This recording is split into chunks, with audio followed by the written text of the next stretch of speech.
Na aula 10, nós vamos conhecer um pouco mais o GT05. Esse GT é denominado GT de História da Matemática e Cultura.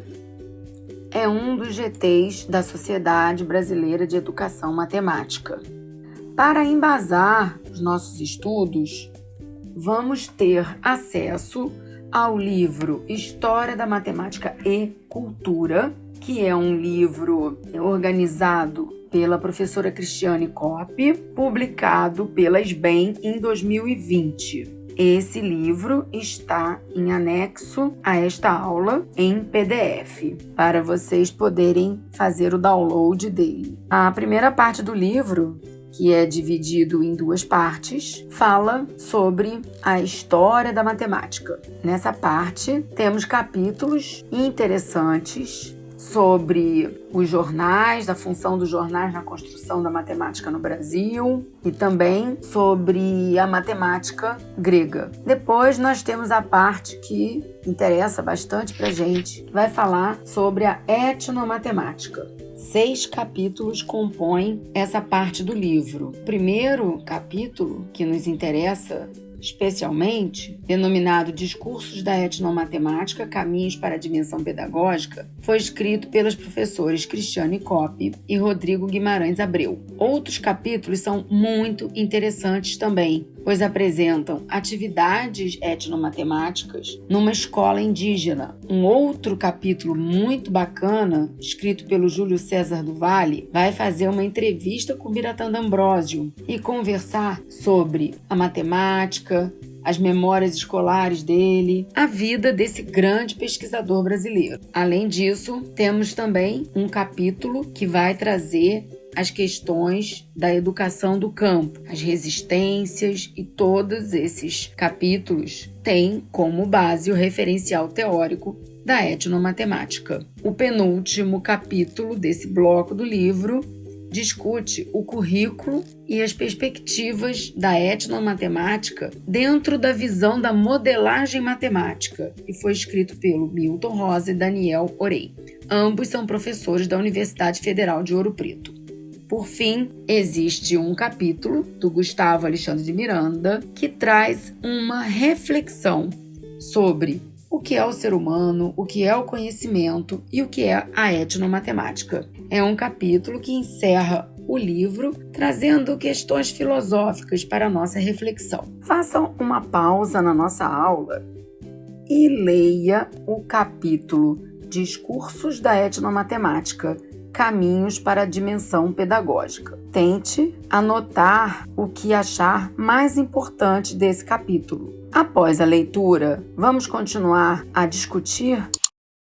Você deve ter reparado que o capítulo fala sobre a etnomatemática e os seus percursos. A autora desse capítulo faz a gente lembrar que a educação deve ser considerada como um processo espontâneo de socialização dos seres humanos. O que acontece na nossa sociedade é que normalmente o currículo que está nas escolas e precisa ser ensinado é totalmente descontextualizado e não tem nenhum diálogo com a maioria dos saberes que os alunos já trazem da vida para a escola. Então, o que a gente espera é que o professor, principalmente o que atua nos anos iniciais, consiga desconstruir essas visões pré-fabricadas em relação à matemática, enquanto uma disciplina curricular. Outra abordagem que aparece nesse capítulo e que é muito importante é quando a autora traz aspectos da etnomatemática que são relativos ao ensino e à aprendizagem.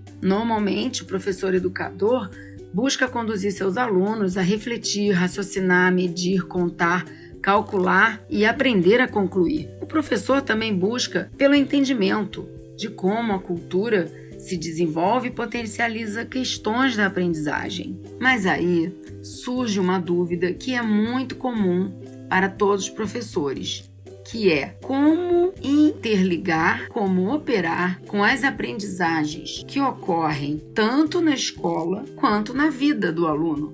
Ou seja, como fazer essa conexão entre o que a criança, o aluno, aprende fora e dentro da escola. E, por fim, nós podemos compreender a etnomatemática como uma linha de pesquisa dentro da educação matemática. Daí, a etnomatemática vai investigar as raízes culturais das ideias matemáticas, vai perceber como essas ideias se dão em diferentes grupos socioculturais e também em grupos profissionais. Além disso, a linha de pesquisa da etnomatemática busca identificar problemas matemáticos, cujo ponto de partida seja o conhecimento do outro. Como podemos olhar para esses saberes e esses conhecimentos neutros em relação à matemática que nós aprendemos na escola. E, por fim, a busca dessa linha de pesquisa é lidar com a questão da diversidade cultural, mesmo que se tenha que passar por um processo de estranhamento e tensão, que, dependendo de quanto você vai poder investigar a atuação e o saber daquele grupo, pode ser mais ou menos proveitoso.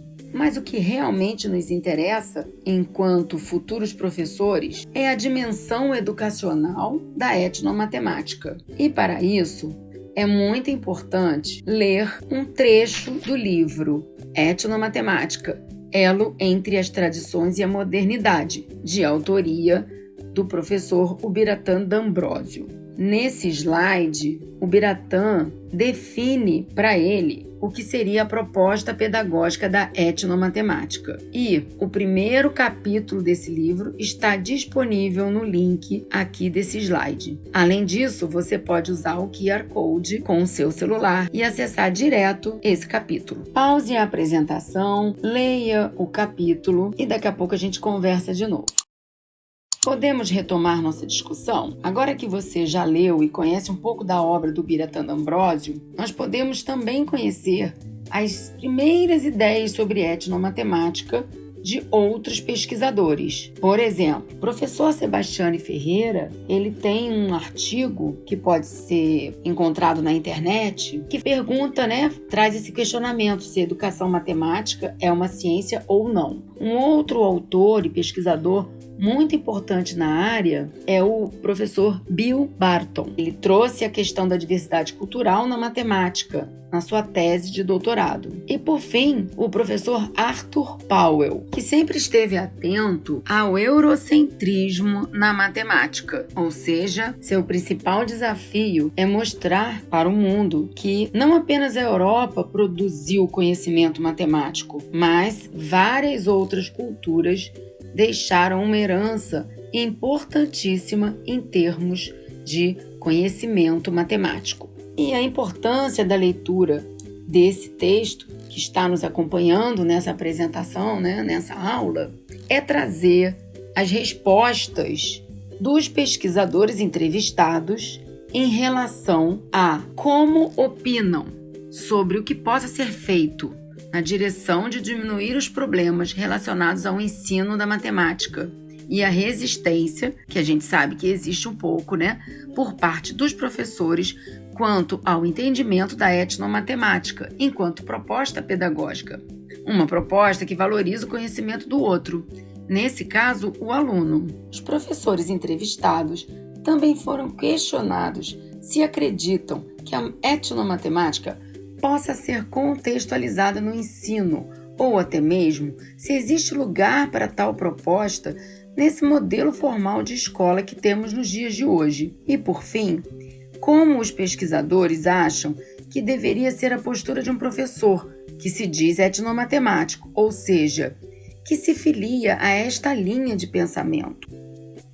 Faremos agora uma pausa para reflexão. Tente responder as 3 perguntas do slide anterior, a partir da sua própria experiência de vida. Depois, observe as respostas dos 4 pesquisadores ouvidos. Essas respostas estão nas páginas 76 a 85. Compare as respostas dos pesquisadores entrevistados com as suas próprias reflexões. Existem aproximações entre o seu pensamento e as ideias deles? Ao final da leitura desse capítulo, relembre quais são as 6 dimensões da etnomatemática. O que cada uma delas quer dizer? No final, você tem as respostas para essas 4 questões.